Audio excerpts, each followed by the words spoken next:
So if you want to survive a world that is, completely obsessed with instant gratification, you are generally told to look 10, maybe 20 or 30 years down the road. Right, yeah, the whole long-term vision thing. Exactly. I mean, we are constantly fed this idea that the only way to beat short-term thinking is with long-term thinking.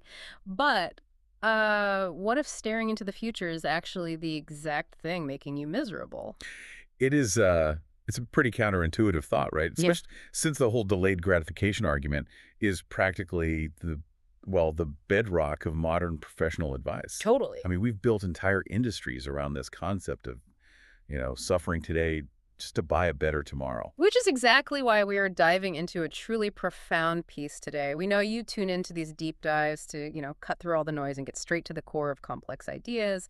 And I gotta say, this one really delivers. It really does. Yeah, it's an article from the July 13th, 2026 issue of Tech Reader magazine. It's by Aaron Rose, and it's titled "The Farmer Doesn't Wait." Great title, honestly. Right. And Rose makes a massive claim here. He basically argues that both short-term and long-term thinking are, well, completely wrong. Yeah, which is a bold stance. It is.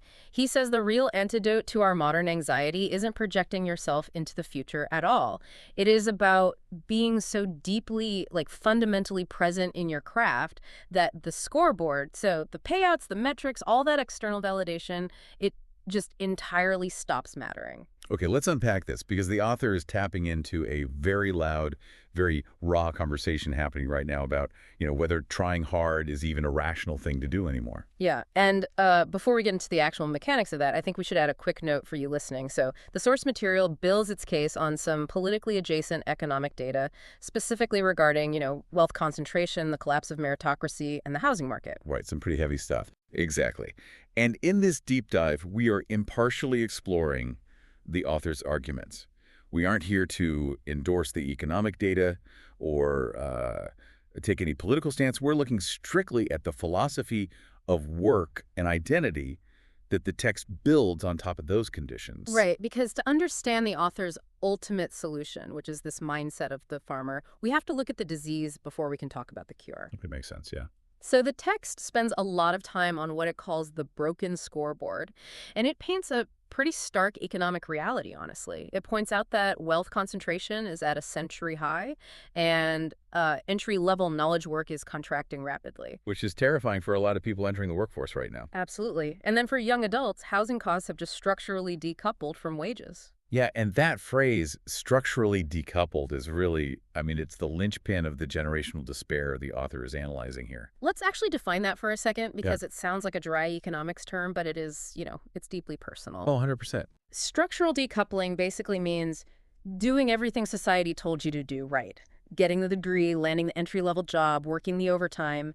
And then you look at the math for a basic starter home in a decent school district, and you realize it is mathematically impossible. Right. The math literally doesn't work. Exactly. The traditional effort-reward bargain, where X amount of hard work reliably outputs Y amount of middle-class stability, is visibly fractured.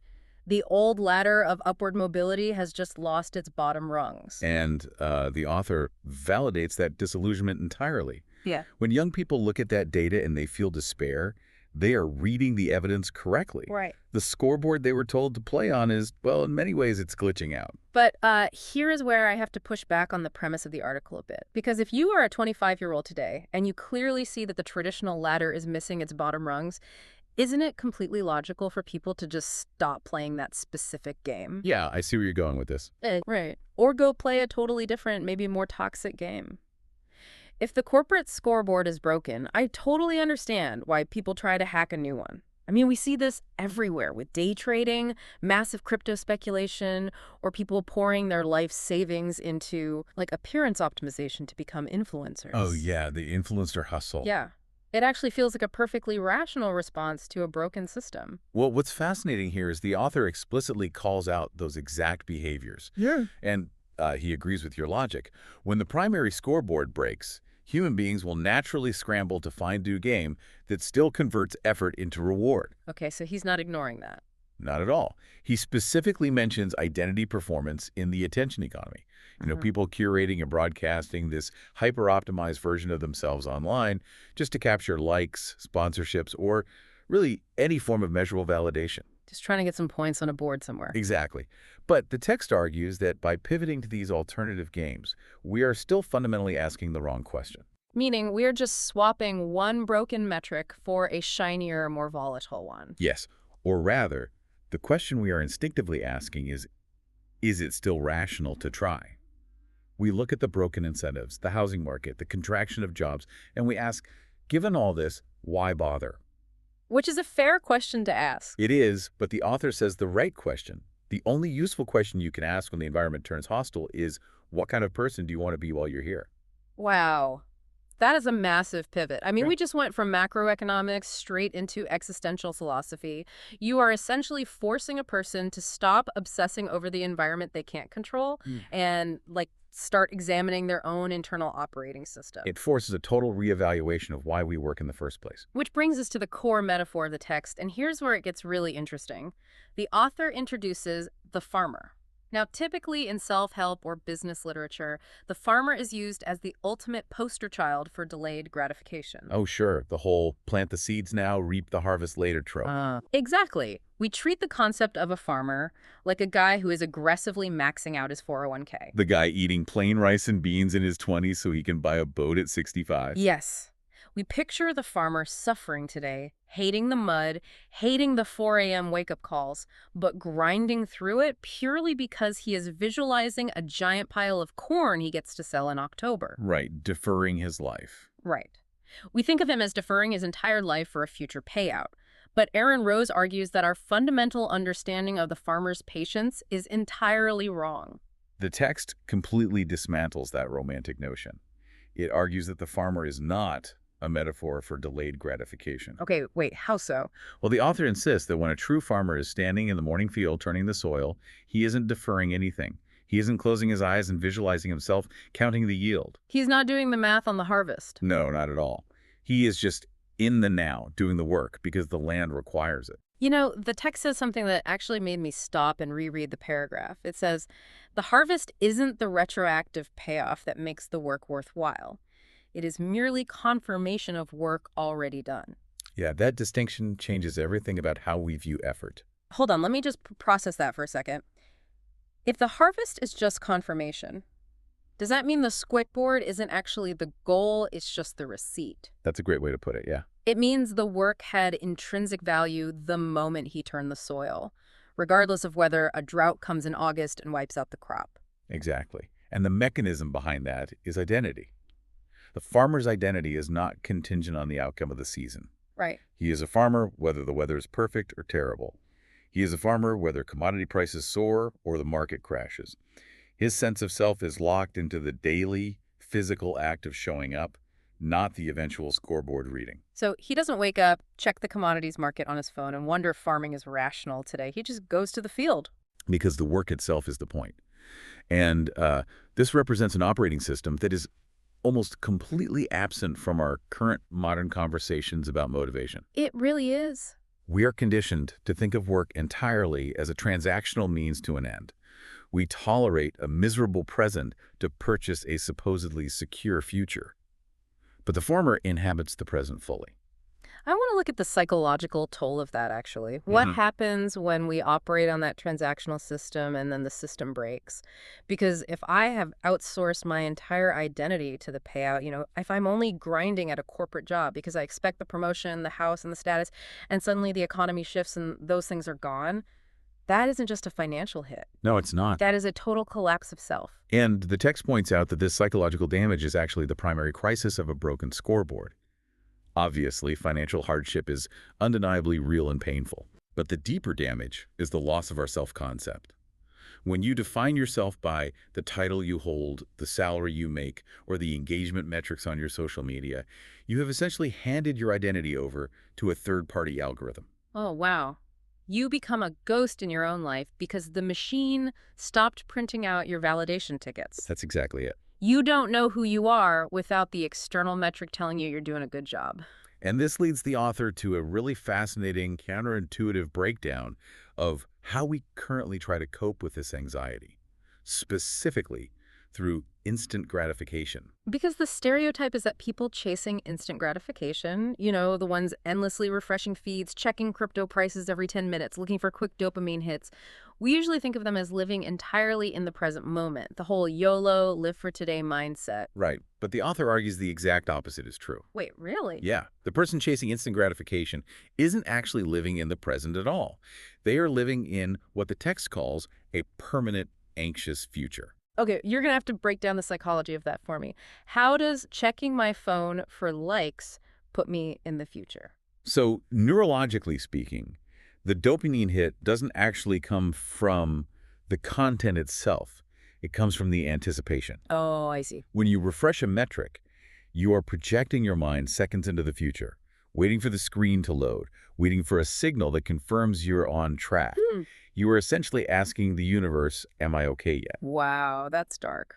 And the tragedy of instant gratification is that the scoreboard never actually answers that question.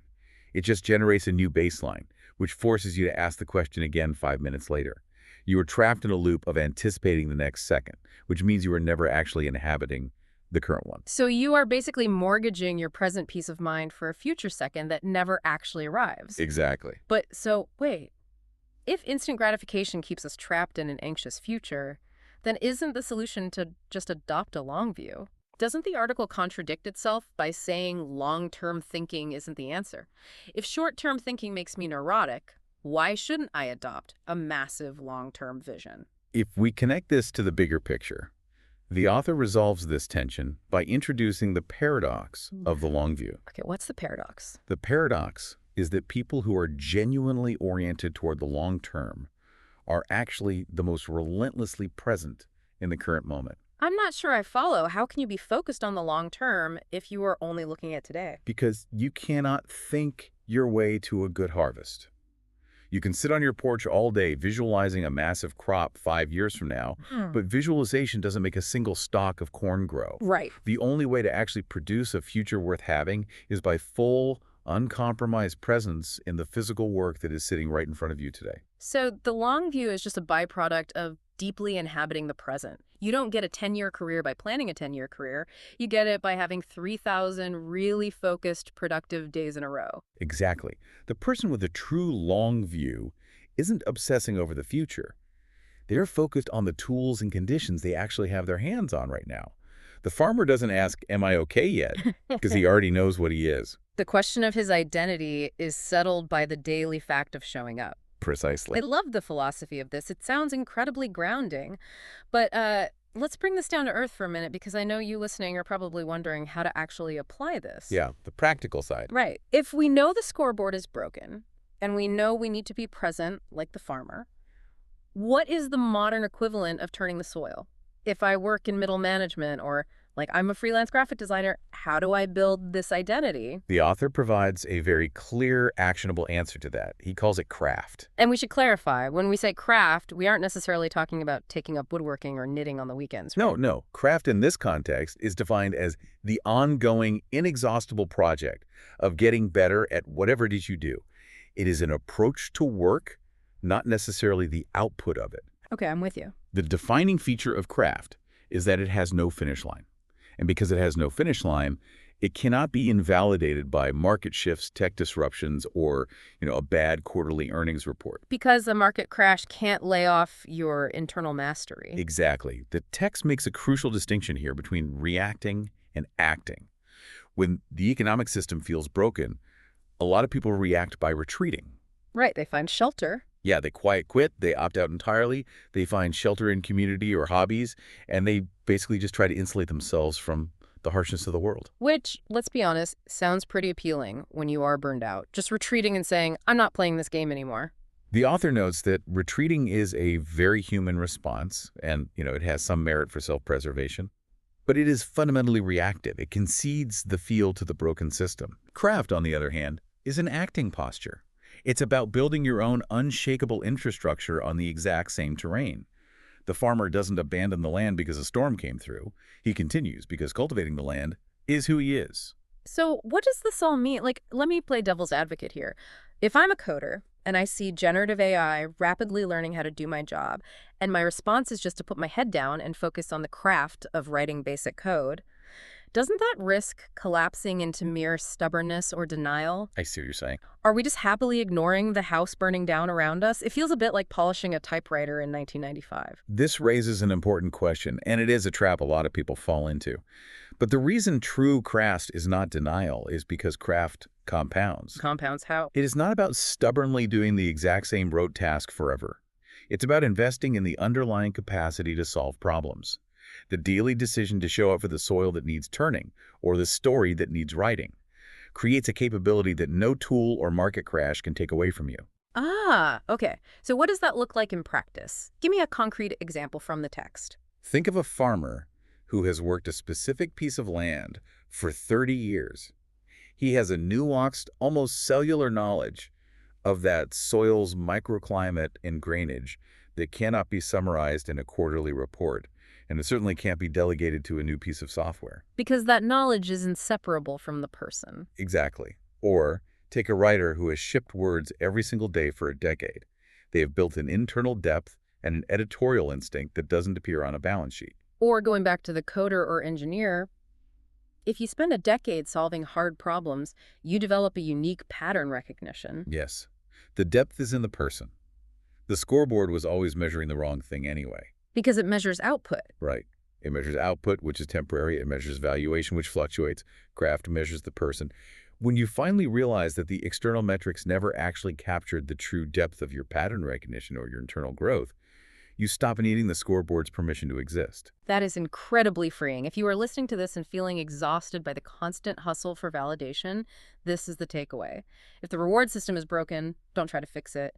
And don't exhaust yourself scrambling for a new one. Just step off the board entirely. Exactly. Return to the ground level. Ask the only useful question. What is the work that is actually mine to do, and am I doing it? That question is answerable right now. You don't have to wait for favorable conditions. It just requires the honesty to identify what your specific work is and, well, the discipline to show up for it. It is an identity that simply does not need permission. And that brings us to a really fascinating final thought for you to chew on before we go. We've talked extensively about how TrueCraft has no finish line and how this farmer's identity is completely decoupled from the harvest or the scoreboard. Yeah, and if that is truly the case, if the work you do is simply an expression of who you are, what happens to the concept of retirement or quitting? Oh man, that is a wild thought. We spend so much of our adult lives obsessing over reaching an arbitrary finish line where we can finally stop.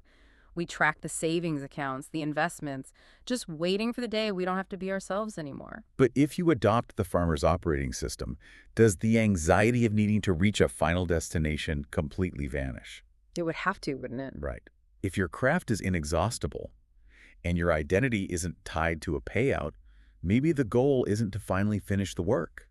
Maybe the goal is simply to be transformed by the act of doing it every single day. You don't retire from being yourself. The harvest is just confirmation. The work itself is who you are.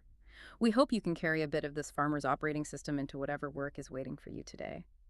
Thank you so much for joining us on this deep dive. You'll be back in the field tomorrow. See you next time.